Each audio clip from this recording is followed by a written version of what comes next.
Halo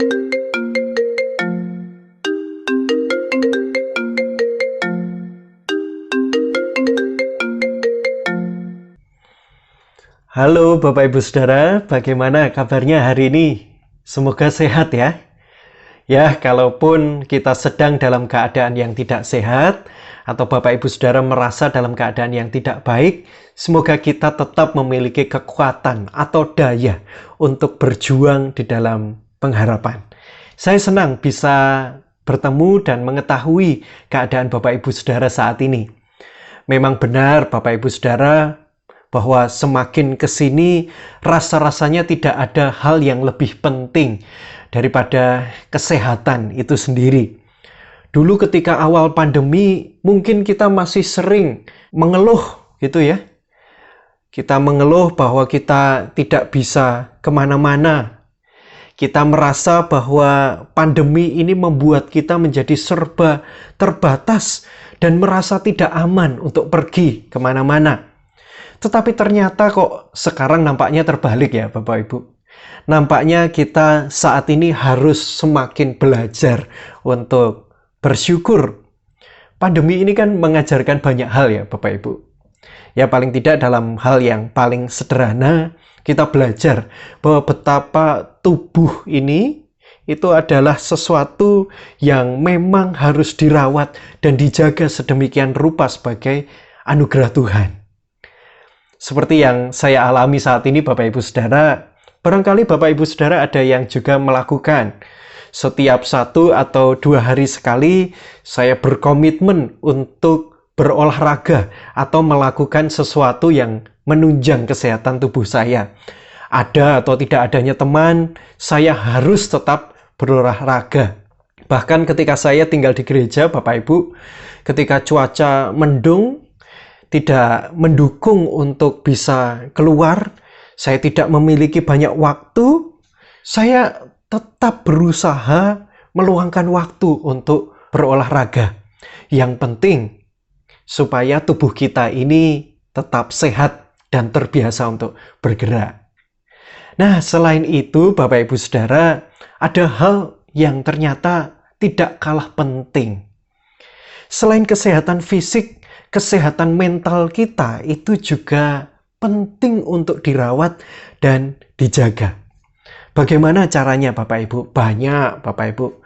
Selain berusaha untuk dekat dengan Tuhan melalui doa atau melalui firman Tuhan, kita juga bisa merawat kesehatan mental kita itu dengan cara dekat dengan sesama. Ya. Dengan cara yang sangat sederhana sekali, yaitu berkabar. Menanyakan kabar saudara-saudara kita maupun teman-teman kita yang sudah lama tidak berjumpa. Ya, saya percaya Bapak Ibu, biasanya ketika kita semakin jarang untuk bertemu, maka kita juga akan semakin rindu atau kangen dengan yang lain. Bukankah begitu Bapak Ibu? Biasanya sering berjumpa gitu ya. Tapi sekarang kita makin jarang untuk berjumpa. Oleh karenanya berkabar itu penting Bapak Ibu Saudara. Obat dari jarak dan waktu yang terpisah itu adalah melalui kabar atau komunikasi.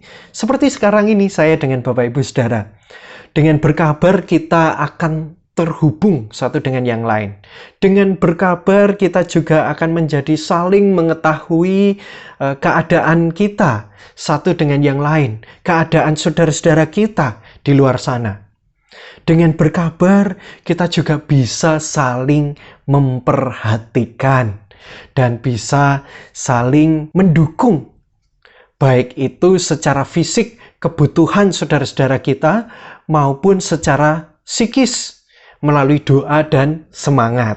Gitu ya. Bahkan seperti yang dikatakan oleh Ibrani pasalnya yang ke-10 ayatnya yang ke-24, Bapak Ibu Saudara, ketika kita ini saling memperhatikan satu dengan yang lain, kita juga akan semakin bersemangat untuk hidup di dalam kasih dan dalam pekerjaan-pekerjaan yang baik. Wah, ini luar biasa sekali. Ya. Hidup kita akan terisi dengan sesuatu yang baik. kita memiliki daya untuk tetap melangkah dan berjuang di dalam kehidupan ini. Sekalipun mungkin saat ini kita sedang was-was, kita sedang khawatir dengan berbagai pergumulan kita tidak akan takut, Bapak Ibu Saudara. Sebab kita tahu kita tidak berjalan seorang diri.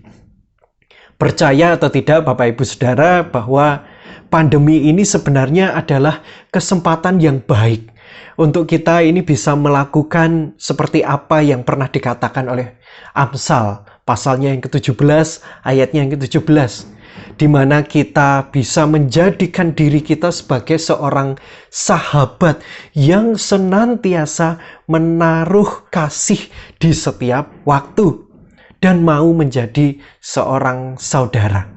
Bukan hanya dalam kesukaan saja, tetapi juga dalam kesukaran. Bukan tidak mungkin Bapak Ibu Saudara, banyak dari antara saudara-saudara kita di luar sana yang sebenarnya saat ini begitu merindukan suara atau wajah kita atau sapaan dari Bapak Ibu Saudara. Atau bahkan mungkin saja ada dari antara mereka saudara-saudara kita, banyak dari antara saudara-saudara kita yang sedang membutuhkan uluran tangan kita, atau barangkali mereka sedang kesepian begitu ya. Namun kita sendiri tidak mengetahuinya. Nah, selama pandemi ini Bapak Ibu Saudara, sudahkah Bapak Ibu Saudara saling berkabar? Sudah berapa kali kita berkabar satu dengan yang lain? Baik itu dengan saudara-saudara kita yang jauh, sahabat-sahabat lama kita, maupun saudara-saudara seiman kita. Ingat Bapak Ibu Saudara, jangan lupa berkabar, supaya kita tetap hidup dan bersemangat. Yuk, saya ajak kita sekalian untuk berdoa secara pribadi dan kita menghadap kepada Tuhan. Mari kita berdoa. Tuhan, kami bersyukur untuk kesempatan yang indah. Kami bisa berjumpa dan menyapa satu dengan yang lain. Biarlah setiap kesempatan ini kami gunakan untuk menjadi makna bagi orang lain. Bahkan dalam hal yang paling sederhana, yaitu saling memperhatikan dan berkabar satu dengan yang lain. Biarlah dengan apa yang kami lakukan ini, kami bisa saling menguatkan dan mendukung satu dengan yang lain. Biarlah Tuhan sendiri juga melalui Roh Kudus-Mu akan hadir senantiasa di dalam kehidupan kami dan memampukan kami untuk menjadi seorang sahabat yang menaruh kasih di setiap waktunya dan menjadi saudara di dalam kesukaan maupun kesukaran. Biarlah Tuhan sendiri yang akan terus hadir dalam kehidupan kami hari lepas hari. Amin. Terima kasih ya Bapak Ibu Saudara sudah mau berjumpa dengan saya. Shalom. Tuhan memberkati.